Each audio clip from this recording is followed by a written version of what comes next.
Et nous revoilà toujours dans ce stage virtuel spécial Orange et Chanel. On va faire un petit live métier, comme je vous en ai parlé.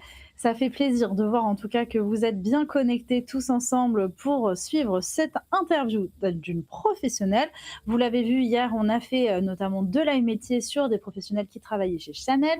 Aujourd'hui, on passe à Orange. Je sais qu'il y en a beaucoup parmi vous qui s'intéressent au monde du numérique, notamment de la cybersécurité. Eh bien, écoutez, c'est votre moment car on a déniché une pro dans la matière. Il s'agit de Sarah qui va nous rejoindre dans quelques instants. Mais du coup, si vous avez des questions à ce niveau, n'hésitez pas. En plus, on en a parlé en off très rapidement. Elle a hâte d'avoir toutes vos questions. Donc, c'est vraiment votre moment. Voilà, sans plus attendre, je vous présente le sommaire qui s'affiche directement devant vous. Alors, on va voir déjà en quoi consiste son métier. Nous verrons le cas concret, son parcours, ce qu'elle préfère, ce qu'elle aime un peu moins, bien sûr, et les clichés et les anecdotes. Il y a Hassan directement qui nous dit Je suis le boss de la cybersécurité. Bah écoute, on va voir ça. Mélina qui dit bonjour, ça fait plaisir. Et puis voilà, sans plus attendre, il est temps de récupérer la vraie boss pour le coup, Hassan. Et oui, la vraie boss de la cybersécurité, c'est Sarah. Bonjour Sarah, comment est-ce que ça va? Bonjour, bah écoutez, là j'avoue une bosse, tu me mets la pression quand même. Bon en tout cas, bonjour à tous et à toutes, je suis ravie d'être parmi vous aujourd'hui. Trop bien, bah nous aussi, on est ravis de t'accueillir. Donc ça, c'est super, on va pouvoir parler de ton métier. Est-ce que tu peux nous donner l'intitulé? Alors je suis analyste cybersoc de niveau 2. Qu'est-ce Alors que ça c'est veut un dire ça? Parce que moi, les niveaux 2, pour moi, à part, tu sais, les tremblements de terre, j'ai pas trop d'idées.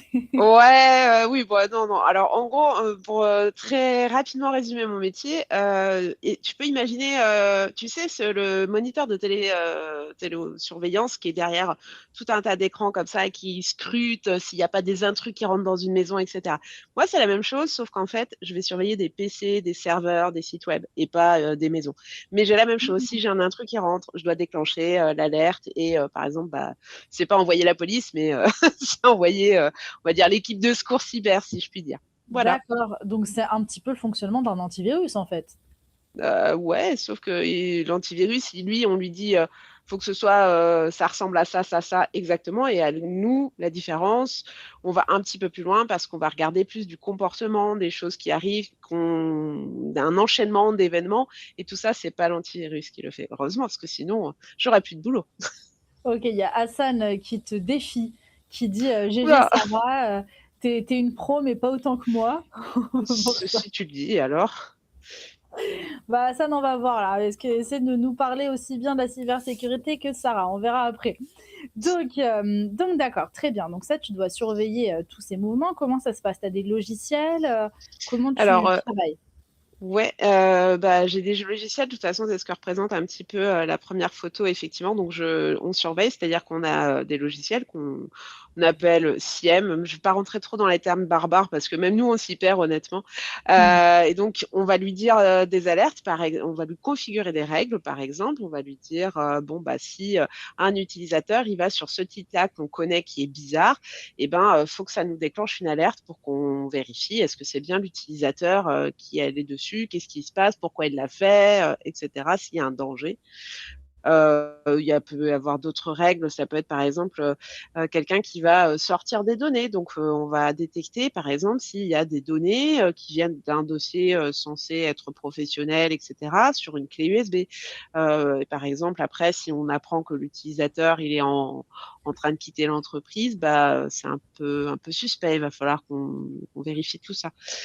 Donc c'est toujours avant tout des règles informatiques que, nous avons créées. Alors pas moi en tant qu'analyste, mais l'équipe de build qui construit ces règles et nous, ça va nous déclencher des alertes, ce qu'on voit dans le deuxième, donc les warnings, voilà et derrière, j'investigue donc je vais vraiment, comme j'ai expliqué, chercher, ce qui se passe, comprendre ce qui se passe, trouver les causes, proposer des solutions. Je n'applique pas les solutions, mais je les propose.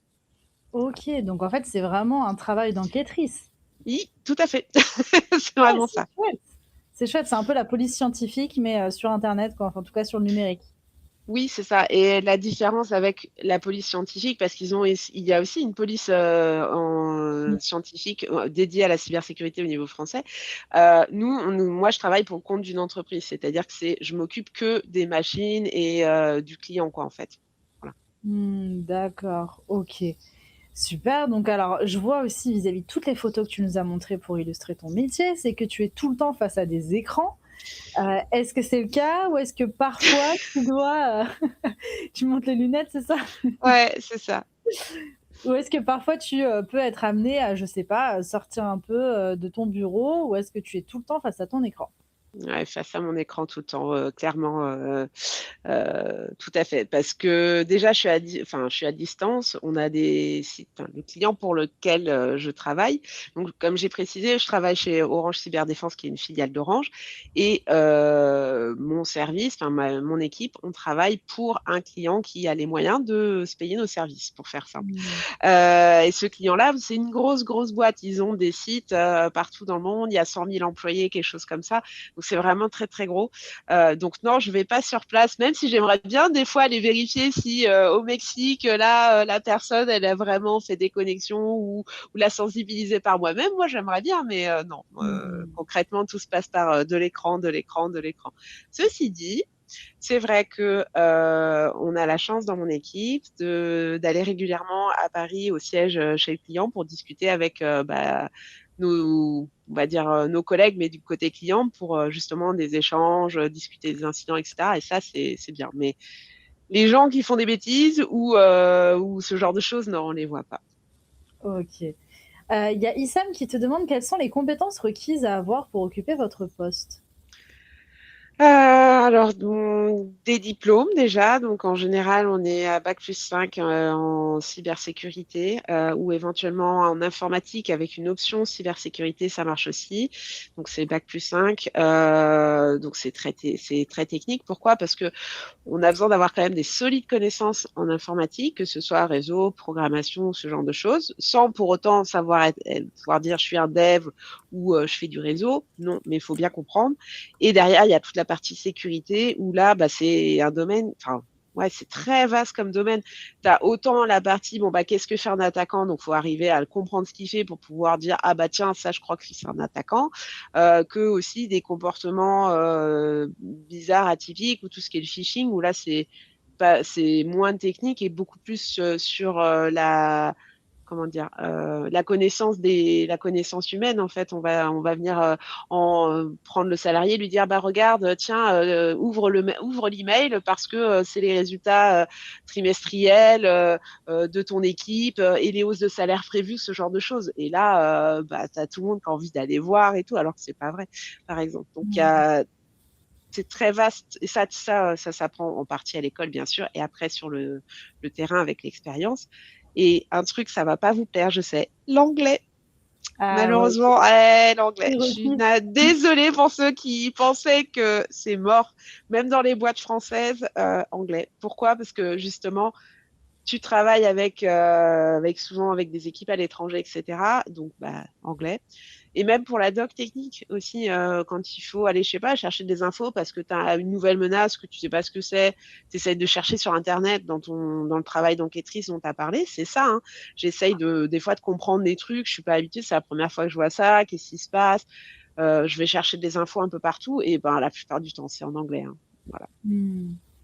Il y a justement, une question qui me fait rire de Gabriel qui te demande: «Est-ce que vous êtes déjà fait attaquer?» Alors, je vais te dire oui, je peux pas rentrer dans les détails, mais en tout cas, oui, chez Orange Cyberdéfense, on a déjà pris une attaque, bien sûr.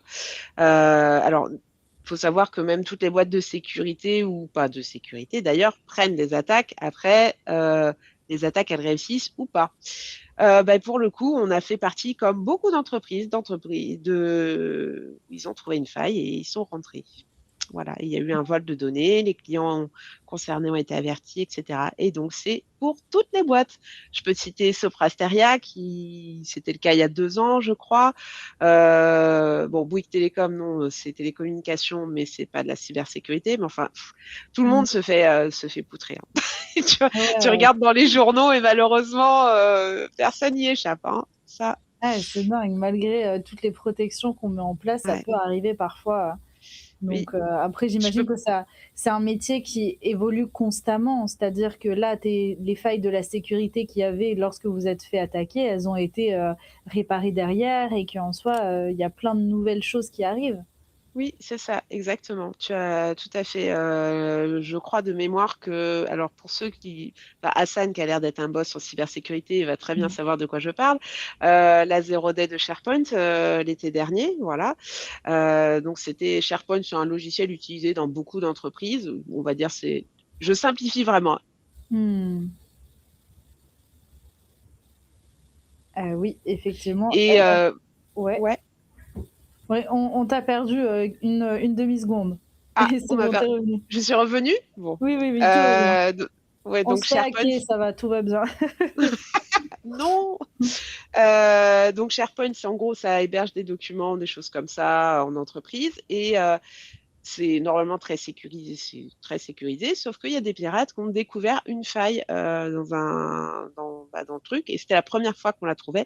Ils se sont mis dedans, ils ont commencé à essayer de trouver la faille sur tous les serveurs qui étaient ouverts sur internet là-dessus, et ils ont fait un carnage. Et ça a été le branle-bas de combat, partout et justement d'ailleurs ça m'amène si tu veux à la dernière image là où on voit avec les petits points dans le monde, Ouais. c'est-à-dire que dans la cybersécu, euh, une composante super importante, c'est qu'on communique beaucoup avec les autres. C'est-à-dire, bon, on a bien sûr nos collègues, mais notre but, c'est de lutter contre les attaquants, c'est de lutter contre les pirates. Donc même si, par exemple, là, je sais pas, je suis chez Orange, qui est concurrent de Soprasteria, en attendant, on lutte contre les mêmes personnes. Et donc, en fait, on a des plateformes sur lesquelles on s'échange des informations du genre, bah tiens, on a identifié que ce site web-là, en fait, il est malveillant. C'est pas le vrai site, je sais pas, moi, de la banque. Truc, c'est un faux site qui se fait passer pour la banque. Et donc, on se passe ces infos, ce qui fait que bah, si jamais chez Soprasteria, ils voient aussi quelqu'un qui se connecte vers ce site-là, vont pouvoir mettre une règle qui dit bah non, non, non, attention, c'est pas le vrai site, faut empêcher, faut bloquer, ce genre de choses. Donc on se partage les infos comme ça. Et pour le cas de reprendre de la zero day de SharePoint, bah, les infos ont été diffusées dans tous les services de cybersécurité du monde. On se repassait des infos, tiens, bah il y a ci, on a vu ça, la correction, ça pourrait être ça, etc. Donc c'était voilà un bel exemple d'échange et de mondialisation comme on dit. Voilà. Mmh. Totalement, oui, j'imagine bien. Et les autres images alors, qu'est-ce que ça à quoi ça fait référence? Bah, la première parce que c'est vrai que c'était la journée type, bah, j'ai 3 postes essentiels. C'est, bah, le premier donc la surveillance, des incidents. Donc si j'ai des incidents qui arrivent, bah, comme je vous ai expliqué, à tous, je dois, qualifier, c'est-à-dire vérifier est-ce que c'est vraiment un incident? Est-ce que c'est un pirate? Est-ce que c'est un utilisateur qui savait pas et qui a fait des bêtises? Heu, Ce genre de choses. Voilà, il a mis une clé USB perso et ça a fait sympa de Noël sur le PC. Mmh. Voilà. Et la deuxième image, elle, ça représente en fait les cases à cocher, ça représente les recommandations qu'on fait. C'est-à-dire quand je fais un incident, donc je vais dire bon, il se passait ci, ça. On vous suggère, je sais pas, de demander à l'utilisateur, par exemple, de nettoyer sa clé USB, si c'était une clé USB infectée. On va lui dire, par exemple, bah, merci de supprimer le mail de phishing, par exemple, et de lire, de bien vous rappeler que les recommandations, on clique pas sur des emails bizarres, etc., etc. Donc, je vais donner des recommandations et une partie de mon travail consiste à vérifier que ces recommandations, elles ont bien été suivies. C'est-à-dire que Mmh. l'équipe à qui j'ai dit bah, faites ci, faites ça, ils vont me dire bon, c'est bon, on a contacté l'utilisateur par exemple et on a fait ci, on a fait ça, etc., etc. Et moi je vérifie que tout est bien fait. Voilà. Et des fois ils vont être là, bah en fait on trouve pas ce que vous nous dites, vous nous demandez de faire ça, mais on trouve plus le fichier ou alors on n'arrive pas, on n'a pas bien compris. Comment vous êtes arrivé à telle chose. Et donc, on a un échange là aussi avec les équipes chargées d'appliquer les recommandations. Et donc, le Mmh. dernier point, c'est, comme j'ai dit, Là, c'est ce qu'on appelle la veille technologique en langage professionnel, et ça consiste justement à se tenir au courant des nouvelles menaces, de ce genre de choses, parce que tu l'as très bien dit, les pirates, ils sont en constante évolution. Ils tentent une attaque, l'attaque elle est bloquée, ils vont chercher un autre truc. Et c'est ça tout le temps. Et nous, c'est pareil, on doit sans arrêt, du coup, tiens, se tenir au courant de, ah, il y a les pirates, ils sont inventés ci, ils ont fait ça, tiens, on a vu ci, etc. Donc on Mmh. échange, on échange, on échange. Et ça, est-ce que vous arrivez, quand il y a des attaques comme ça, à retrouver un peu la source? Est-ce que ça peut arriver par moment? Parce que pour qu'au moins ils soient punis, enfin que les personnes qui tentent de chercher les failles arrivent à être punies? Ou est-ce qu'on n'a pas encore trop les ressources pour, réussir à trouver les malfaiteurs? Alors, ça, j'ai envie de te dire oui et non. Il y a des cas où on arrive à les identifier parce que, peut-être l'attaquant, c'est ce qu'on appelle un script kiddie, c'est-à-dire c'est, le petit jeune, c'est désolé pour le cliché, mais c'est vrai, il y en a des comme ça. Le petit jeune qui est derrière son PC et qui a trouvé: «Ah tiens, je peux télécharger ça et puis, je fais clic pour voir ce que ça donne», et puis il lance une attaque, il sait pas ce que c'est, mais derrière nous, on va voir tout qui va se mettre, tout qui va s'aligner. Ah oui, c'est l'IP machin, localisé à tel endroit, chez telle personne, etc. Bonjour monsieur, vous êtes qui? Tu vois, en gros. Mmh. Donc, voilà, t'as le gag, après, t'as le niveau du dessus, on va dire, c'est peut-être les attaquants qui sont un petit peu plus techniques, qui savent un peu mieux se protéger et tout ça, mais on peut quand même les retrouver. Mais après, ça dépend parce que c'est plus notre boulot à nous. Nous, notre boulot, enfin moi, mon boulot en tant qu'analyste, il s'arrête à, je protège, si tu veux, les données de mon client, les PC, ce genre de choses. Si j'arrive, je peux identifier que ça vient, par exemple, je sais pas, d'une IP, donc une adresse IP qui vient, je sais pas, par exemple de Russie, mais j'ai aucun pouvoir moi en Russie. Et comment je fais savoir? Moi, la seule chose que je vais te dire, c'est bon, ok, ça a rien à faire ici, on va bloquer l'IP pour pas qu'elle essaye de rentrer de nouveau. Mais si on n'a pas de dommages financiers dans l'entreprise ou ce genre de choses, qu'est-ce que tu veux faire? Et même si tu en as, Mmh. tu vas aller faire quoi? Mon client, il va aller porter plainte, ça arrive, hein. Ils vont porter plainte, etc. Ils vont dire, bon, bah voilà, on a un attaquant non identifié qui nous a attaqué depuis telle IP. Elle est en Russie. Super. Mmh. Je crois que la communication entre la police française et la police russe, c'est pas trop ça, hein. Ouais, c'est clair, c'est Voilà. compliqué. Et ça, c'est encore, je dis, quand on trouve la Russie, il y a des fois, on trouve rien du tout. Et, Mmh. ou alors, c'est étatique, c'est-à-dire que on subodore, suppose que c'est peut-être des services secrets étrangers. Et Ou c'est politique et malheureux, mais compagnie ça arrive. compagnie, Voilà. compliqué. Il y a énormément de questions dans le chat. Ouais, bon, bah allez, Je go. vais t'en lire quelques-unes, avant de passer à la suite. Déjà, il y a Ainoa qui a posé plein de questions, qui serait intéressée peut-être par faire ça par la suite, là, je te pose 2 des questions qu'elle m'a posées. Ouais. La première, c'est quels profils seront les plus recherchés en cybersécurité? Et la deuxième, quels conseils pouvez-vous donner à une jeune qui aimerait faire votre métier, une jeune fille qui aimerait, faire votre métier? Alors au niveau du profil, bon, on va chercher, donc comme j'ai expliqué, quelqu'un qui va être, en bac+5 en informatique, avec une couche de sécurité, c'est-à-dire donc soit carrément un cursus en cybersécurité ou une informatique avec une option sécurité informatique, mais tu pas le choix en fait là-dessus. Donc ça demande en général, ce genre d'école-là, que ce soit une école d'ingénieur ou que tu fasses, version master, enfin licence master à l'université. Ça implique derrière d'avoir, en général de prendre, donc je crois c'est les filières scientifiques, je crois que STI2D, je crois que ça se fait encore. C'est une autre filière possible, mais par exemple, si tu as un bac techno, ça va être compliqué, par exemple. On va être clair parce que pourquoi ça demande, c'est tout simplement, c'est ce qui est demandé quand tu veux rentrer après dans les cursus. C'est-à-dire que l'entreprise qui va t'employer, elle veut un bac+5. Pour avoir ton bac+5, soit tu viens d'une école, soit tu viens de la fac. Et à la fac ou en école, on va te dire, les prérequis, c'est il faut un bac S, par exemple, ou un bac STI2D, je pense, ou un BTS entre les deux. Mais c'est toujours, c'est quand même une filière plutôt technique, avec des études voilà, longues sur 5 ans. Et l'autre question qu'elle posait, c'était les conseils que je pouvais Oui, donner. pour une fille qui Euh, aimerait faire ce métier. ouais. Qu'est-ce que je peux donner comme conseil? Bah, il y a des choses qui sont sympas qui peuvent déjà te permettre de voir est-ce que c'est ta tasse de thé ou pas. C'est ce qu'on appelle les CTF. Ça s'appelle les Capture the Flag. Donc, par exemple, le site le plus connu, c'est RootMe, ROOT.me. RootMe. Et en fait, c'est des petits challenges de sécurité, donc avec un niveau progressif, bien sûr, et qui te permet, ou je sais pas, le but, c'est de résoudre le challenge, qu'on te dit, bon, bah voilà, tu as ça comme information, etc.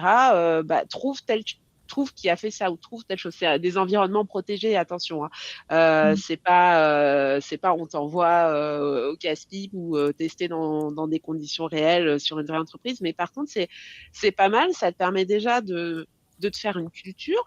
Tu peux le faire à ton rythme, sur ton temps libre, tu vois, t'en fais un petit peu. Ça te permettra de te confirmer ou pas si c'est ton domaine ou pas. Et puis après, c'est vrai que quand tu attaques des études en cybersécurité, quand tu as fait du challenge, c'est vrai que c'est toujours un vrai plus au niveau des candidatures. Là, clairement, ils aiment beaucoup. Ah, Voilà. c'est chouette. Il y a Claire en modération, qui a été hyper rapide et qui vous a mis, du coup le site comme ça vous pouvez Merci. retrouver, RootMe. Parfait. Trop bien. Bon, bah, il y a pas mal de questions sur le parcours aussi, mais ça, on va y revenir dans quelques Ouais. instants. Avant ça, on va voir ton cas concret. Donc, l'émission, surveiller le trafic internet des utilisateurs en entreprise. Là-dessus, on est d'accord. Le problème que tu vas rencontrer, c'est une alerte sonne car un utilisateur a utilisé un site piraté. Qu'est-ce que tu vas mettre en solution, du coup, pour régler tout ça? En fait, en solution, déjà, c'est quand il a cliqué sur le site piraté, mon premier réflexe, ça a été, bon, je vais vite voir sur le PC de l'utilisateur, donc à distance, bien sûr, euh, est-ce que c'est grave ou pas? C'est-à-dire, est-ce qu'il a juste cliqué ou est-ce qu'on commence à avoir des actions bizarres ou des connexions vers les autres PC de l'entreprise qui n'auraient pas lieu d'être, etc. Je vérifie, tac. Si c'est OK, qu'il n'y a pas de truc bizarre, tout ça, donc je vais redescendre d'un cran, la pression redescend, j'ai le temps d'aller chercher. Qu'est-ce qui se passe? C'est-à-dire comment il est arrivé sur ce site? Est-ce qu'il a tapé l'adresse directement dans sa barre URL? Est-ce qu'il a cliqué sur un lien, tu vois, qu'il aurait pu avoir par Teams ou qu'il aurait pu avoir par un email, ce genre de choses? Ou est-ce que c'est un résultat de moteur de recherche, etc. Donc, je vais fouiller un peu dans savoir ce qui s'est passé, etc.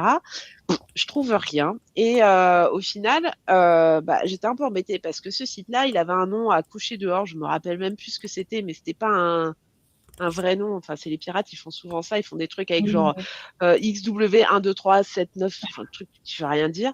Je vais dessus dans une sandbox, c'est-à-dire un bac à sable, donc un environnement protégé pour justement que je puisse faire des tests et aller dans des trucs pas très propres sans risquer de faire éclater mon PC, si je puis dire.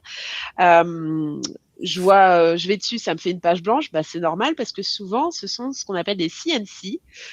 Donc, c'est les Command and Control. C'est en gros des serveurs distants contrôlés par les pirates et qui ont plusieurs vocations. Par exemple, soit ils vont récupérer des données de l'utilisateur, alors à son insu, bien sûr. Soit, par exemple, au contraire, ils vont envoyer de la charge malveillante, c'est-à-dire des morceaux de code qui vont aller s'exécuter sur le PC de l'utilisateur. Et mmh. ça, en général, du coup, on s'en fout qu'il y ait ça ressemble à un site web avec, je sais pas, des images ou quoi. Il n'y a pas d'interface, on s'en fiche. Donc, je me suis dit, attends, l'utilisateur, je vais aller le voir pour lui dire, monsieur, vous êtes allé sur le site 1, 2, 3, 4 et Grenoble. Il va me dire, de quoi tu parles? Je Mmh. vais lui montrer une page quoi? Une page blanche. Il va rien comprendre. Et je me suis dit, il faut absolument que je trouve comment il est arrivé là-dessus. Et Mmh. en final, j'ai eu une petite intuition. J'ai regardé dans son trafic autour, trafic internet, et j'ai vu qu'il est allé sur un site d'un hôtel. Je me suis dit, c'est bizarre, le mec il travaille dans l'industrie, pourquoi il irait sur un site d'hôtel? C'est pas son travail. Bon, peut-être qu'il y est allé sur son temps de pause et ils ont le droit de faire du surf perso, pardon, sur leur Mmh. temps de pause. Je dis bon, ok. Et je regarde ce nom d'hôtel, je dis je suis allée dans un site spécialisé où tu mets le nom de l'hôtel et ça te montre toutes les connexions à ton insu qui se font quand tu vas sur cette page. Ça peut être des trucs vers les Google Ads, etc., les Mmh. pop-up de pub ou d'autres choses. Et je trouve mon fameux site pirate. Je me suis dit, d'accord. Donc le mec, D'accord. il est allé sur un site d'hôtel, on va dire c'est normal. Ouais. Euh, et à son insu, il y a eu le truc pirate. Du coup, OK, derrière, j'ai donc pu lui dire. enfin, demander à ce qu'il confirme qu'il était bien allé sur le site de l'hôtel, lui rappeler qu'il faut faire attention, surtout si c'est du surf perso. Et la réponse, puisque si vous vous souvenez de quelles sont mes missions, j'ai aussi traité le retour. Donc, l'utilisateur a répondu en disant, bah oui, je suis bien allé sur le site de l'hôtel et c'est dans le cadre professionnel parce que je voulais faire un séminaire avec des collègues et des clients. Ah, d'accord. Mmh. J'ai bien noté de faire attention, etc. Et, Mais c'est terrifiant parce qu'en fait, on pardon? peut se c'est terrifiant parce que ça veut dire que vraiment, nulle part, ça peut arriver sans même qu'on s'en rende compte et ensuite ça nous met des virus ou en tout cas, ça Oui. pirate, l'ordinateur. Donc est-ce qu'il y a des conseils à faire? Parce que là, tu vois, en parlant, je repense à moi de mon côté, c'est Oui, vrai quand je c'est fais, souvent ça. ouais, voilà, je fais beaucoup de montage et en fait, quand j'ai besoin de certaines, pistes, du coup, je vais sur des sites qui me permettent de récupérer des bandes son, par exemple et ça ouvre toujours des fenêtres à côté que bien sûr je ferme tout de suite. Mais donc dans ces cas-là, ça veut dire que je peux me faire pirater en 2 secondes.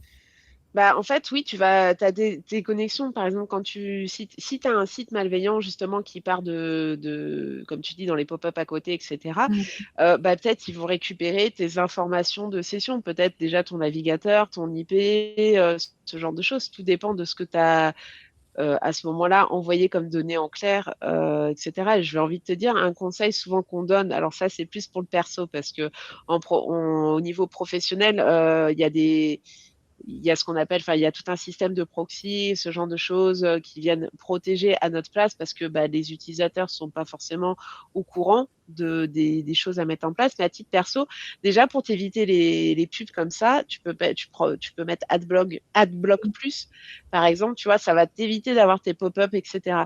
Et deuxième conseil, ce serait bah, sur le site sur lequel tu vas pour faire ton montage ou je sais pas quoi, euh, bah, assure-toi que le site, il est propre dans le sens par comment tu as eu connaissance du site. Si par exemple c'est un site qui est recommandé par votre direction d'entreprise, d'accord, tu peux y aller. Si tu as trouvé l'astuce sur un vieux forum Discord, par exemple, Oui, bah non, c'est on pas trop évite. quoi, tu vois. Non mais Oui, oui, par non. exemple, Non, après c'est vrai que bah oui, mais c'est un site qui reste connu, mais bon, c'est sûr que comme mais c'est prendre enfin, convertir des fichiers, j'ai envie de dire, j'imagine que doit y avoir quand même des petites surprises, des fâcheuses surprises.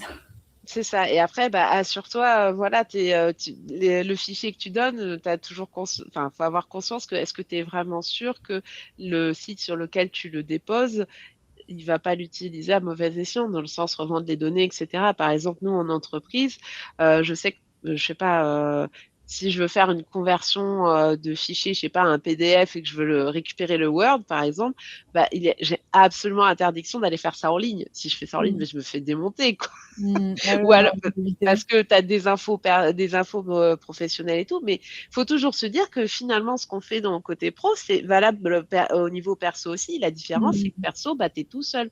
Donc, pour ta sécurité, elle repose sur, Sur comme on toi-même. dit, le bon sens, ouais, enfin, les bonnes Mmh. pratiques, ce genre de choses. Les bonnes pratiques, vous pouvez les trouver facilement, je veux dire vraiment à titre perso. Vous allez sur le site, c'est l'ANSI, A-N-S-2-I, 2SI, pardon. C'est une agence française, en gros, qui s'occupe de la sécurité informatique et ils donnent aussi des conseils pour les particuliers, donc qui permettent aux gens d'apprendre les bonnes pratiques, à des fois installer des outils. C'est pas des outils payants, justement, ce genre de choses, parce qu'ils ont conscience que bah on n'a pas que ça à faire, quoi. Enfin, je veux dire, on n'a pas les moyens d'une entreprise pour se protéger. On fait comme on peut, quoi. Mais Mmh. ouais, franchement, n'hésitez pas, hein, au plus les gens ils seront sensibilisés et ils feront attention, et ben au plus les pirates ils auront moins de boulot. Pas Voilà. d'autre choix. OK. Il y a Mickaël qui te demande mince, ça vient de repartir, je l'avais sous les yeux. Ah oui, comment on enlève un virus? Comment on enlève un virus? Eh ben, tu peux essayer avec ton antivirus s'il le trouve. Après, des fois, supprimer le fichier, si tu y arrives, c'est bien. Sinon, tu peux tenter avec le mode sans échec de le supprimer par là. Mais bon, en général, le moyen le plus sûr, malheureusement, c'est le formatage, hein. D'où le fait de, sur un PC, par exemple, essayer d'avoir deux partitions, c'est-à-dire celui où tu as le système, les logiciels, et l'autre où tu as tes données, ce qui fait que bah, si tu dois justement reformater formaté ton PC parce que t'as un virus qui est venu sous fiche la bazar et que t'arrives pas à l'enlever, bah, au pire, tu remets Windows et les logiciels et tes données, elles sont toujours sauvegardées parce qu'elles sont sur le côté. Enfin, normalement, elles sont sauvegardées, attention. Rien ne vaut une bonne vieille sauvegarde sur un support à côté, hein. Bien sûr. OK, très bien. Bah, écoute, on va remonter le temps pour arriver à ton parcours. J'ai eu beaucoup de Oui, questions au niveau de ton parcours. Donc du coup, tu étais oui, une élève tête d'ampoule, tiens, c'est drôle ouais. de voir ça comme ça. Lycée général, filière économique et sociale. Par la suite, tu as fait un mois de faculté d'histoire. Comment ça s'est passé? Tu savais déjà un peu ce que tu voulais faire ou Alors, tu as un peu je laissé pensais que je savais ce que je voulais faire. C'est-à-dire, justement, comme je disais, j'étais une tête d'ampoule. Donc, bon, en gros, j'étais première de la classe, j'avais des facilités, voilà, blabla. Je faisais du latin, genre de truc.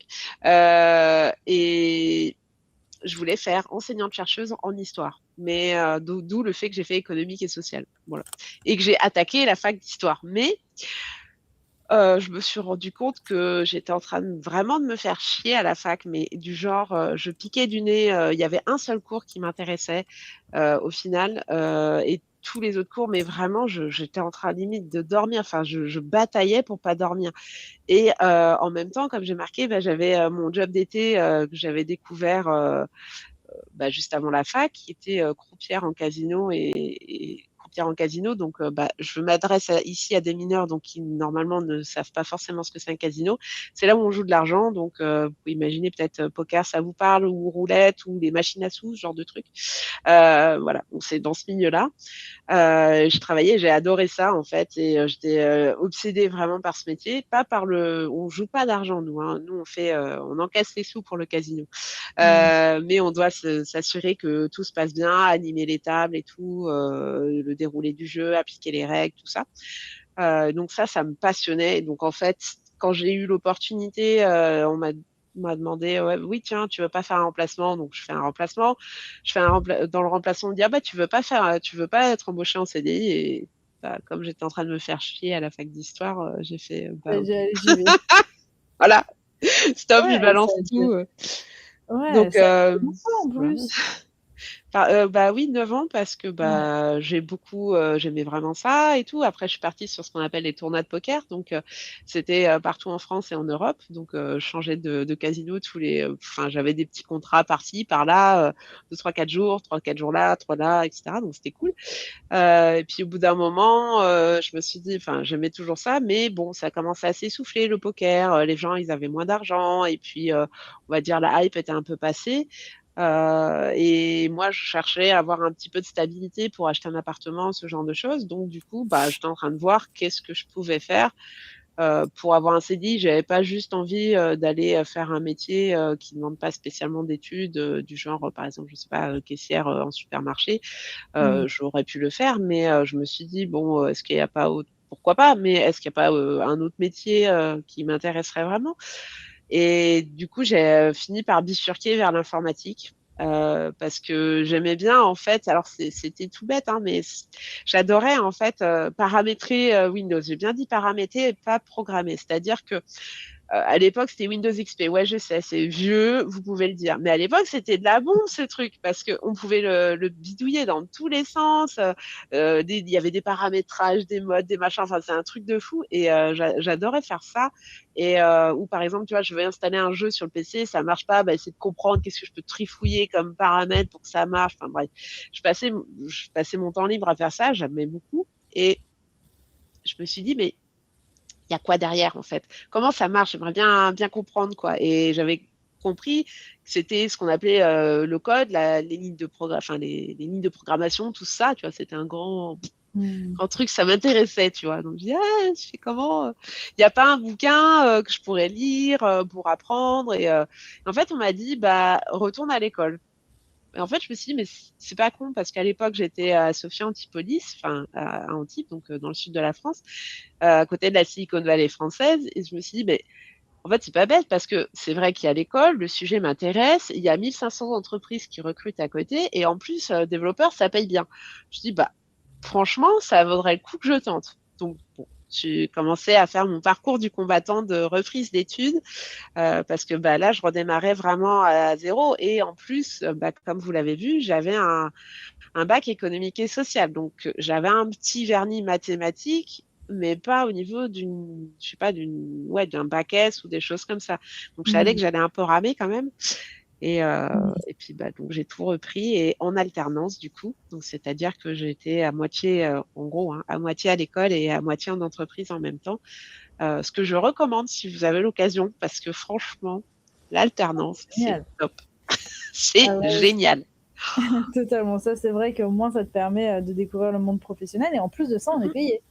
Oui, on est payé. L'école est payée aussi. Ça, c'est pas négligeable parce que justement, quand je suis dans un domaine où on parle beaucoup surtout d'école d'ingénieurs, de choses comme ça, d'école d'ingénieurs ou d'école d'informatique, hein, et en général, c'est payant. Mais si vous êtes en alternance, du coup, c'est pris en charge.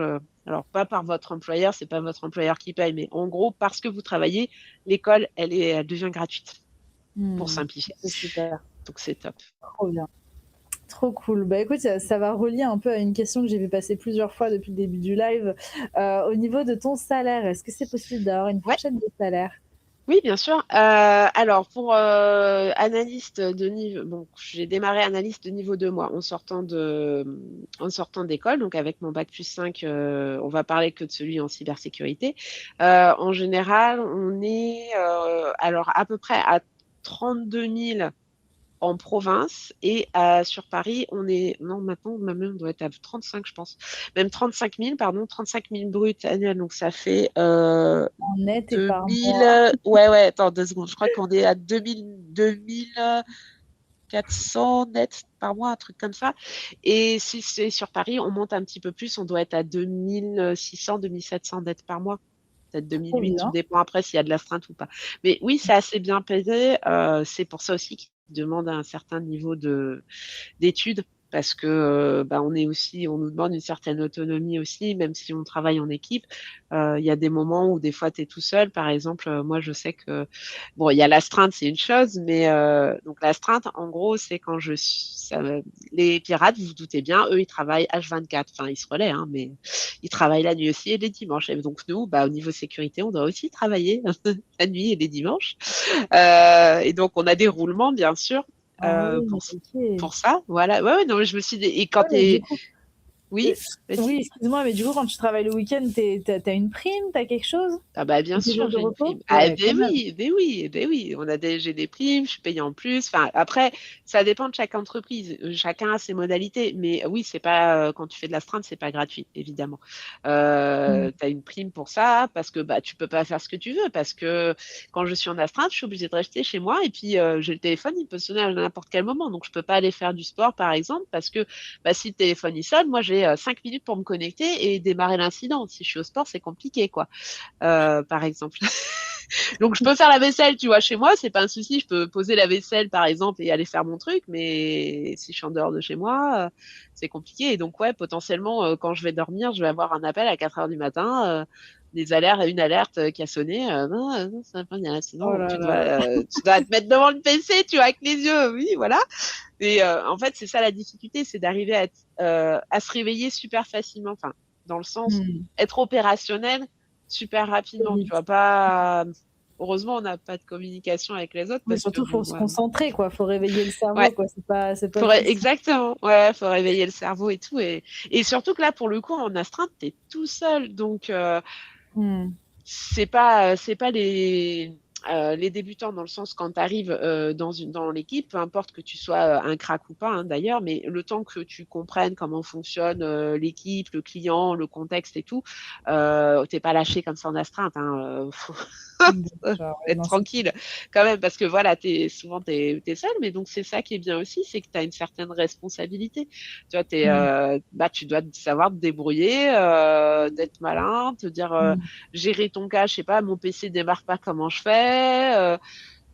Ça va de là à ok, je suis devant un truc, nouveau comportement de pirate que je ne connais pas. Il faut que j'arrive à trouver des infos, donc tout chercher sur Oui, Internet, non, c'est sûr. etc., etc. Non, mais C'est c'est pas le génial. plus simple. Bon, Sarah, je viens de voir, il nous reste que 3 minutes normalement, mais bon, Ouh! on va quand même, On peut déborder repartager pour des ma petites part choses s'il y a besoin. ensemble. Donc dans ce que tu aimes le plus, c'est se creuser le cerveau, Mmh. l'adrénaline aussi parce qu'il faut Oui, aller vite, ça tu nous l'as expliqué. Comme ça, le fait de dès qu'on se réveille, par exemple, quand on est en ouais, astreinte, il faut être exactement. performant de suite. Et ce que tu aimes le moins, tiens, on va en parler un peu, tu dis: «La charge de travail est parfois dense». Oui, parce que des fois, en fait, justement, alors c'est pas forcément, ça peut être le cas dans des attaques ou pas, mais on a aussi ce qu'on appelle des audits. Donc en gros, dans la cybersécurité, il y a ceux qui, comme moi, on va dire, sont chargés de faire la défense et puis, on en a qui sont payés pour jouer les pirates, par l'entreprise qui se dit: «Bah, OK, si vous étiez un pirate, comment est-ce que vous nous péteriez, les barrières, quoi?» Donc ils sont payés pour le faire. Enfin, bon, ils cassent rien, hein, ils rentrent, et cetera, puis ils montrent qu'ils ont réussi à rentrer, en gros. Et donc eux, quand ils font ces missions-là, bah, et qu'ils nous préviennent pas, bah, ça nous génère beaucoup, beaucoup, beaucoup d'incidents Ah parce que bah c'est oui, comme si on avait une vraie attaque. Et donc bon, bah, toi, nous, on doit gérer des même si on est prévenu ou pas prévenu, bah, on a beaucoup, beaucoup de trucs. Faut faire la part des choses entre, bien ouais, sûr. c'est bon, c'est les gars qui font les tests, leurs trucs de sécu là, de d'audit et tout.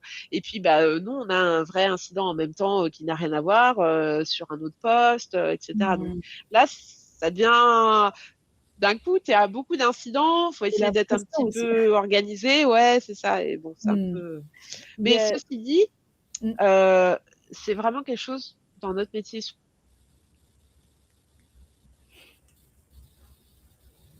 professionnel. oui. C'est-à-dire que même si c'est dense, bah, on va pas te demander, faire des heures sup, on va pas te dire: «Bah non, tu restes 1 heure de plus». Non, non, non, non, non, non. Mmh. C'est OK. C'est juste qu'il faut se donner à fond pendant le temps qu'on est au travail et puis voilà, c'est tout. Ça rassure. OK, très bien. Bon, on arrive à la dernière slide. Ensuite, on va juste répondre à une ou 2 petites questions et puis c'est Oui, terminé. Donc si vous avez vraiment des questions que vous voulez absolument poser à Sarah, n'hésitez pas à les remettre, pour me les remettre sous les yeux, vu que je sais qu'il y en a eu beaucoup qui ont défilé. Je ne peux pas citer absolument tout pour tout retrouver. Donc, dans le cliché, tu as mis: «C'est un milieu de geeks» et juste après tu oui. mets: «vrai». Oui, oui, c'est vrai, j'ai pas mis la capuche, mais ouais, non, quand même, on a une culture geek qui est très prononcée. Bah, par exemple, bon, voilà, ça va de, Les Inconnus, Malcolm, pour citer pour au niveau des séries et cetera, Mission Cléopâtre et cetera, mais ça Mmh. va, Mmh. à ça aussi. Voilà, les Oh batailles de waouh! nerfs au bureau et Trop ouais, je bien. suis équipée, hein. Voilà, enfin bon, c'est tout ce qui va avec, donc c'est moi j'aime bien, c'est fun, puis bon, on apprend vite, c'est marrant, enfin moi j'aime bien, voilà, mais c'est un vrai milieu geek, Trop ouais, bien. clairement. Très bien, bah, merci en tout cas. Une dernière petite question, on te demande, vous est-il déjà arrivé de ne pas pouvoir solutionner un problème? Oui, beh, oui, parce que des fois, effectivement, moi je propose des solutions, quand j'ai une idée, mais des fois la seule solution que je vois, c'est tout couper, mais c'est pas forcément ce qu'il faut, donc quand je j'ai pas de quand j'ai pas de solution, des fois donc si je suis pas en astreinte, je vais demander à mes collègues s'ils ont des idées. Si avec mes collègues, on n'a pas d'idée, on va demander, à nos partenaires chez le client, nos collègues côté client qui vont peut-être avoir, une idée et puis, et ainsi de suite jusqu'à ce qu'on trouve ce qu'il faut. Au pire, dans le pire du cas, on peut toujours faire le «je coupe». C'est-à-dire tu isoles, le PC, concerné ou Mmh. l'utilisateur s'il fait des bêtises, mais c'est assez extrême. On peut toujours le remettre, mais ça peut avoir des impacts derrière un peu critiques, tu vois? Si c'est, je sais pas, un administrateur qui avait des tâches très importantes à faire et que tu lui coupes ses accès, bah, on sait pas derrière les impacts, quoi.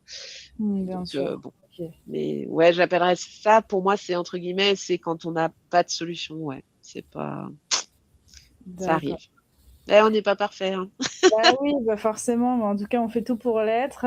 Merci beaucoup, Sarah, de nous avoir présenté, ton métier aujourd'hui. J'espère que tu as passé un bon moment.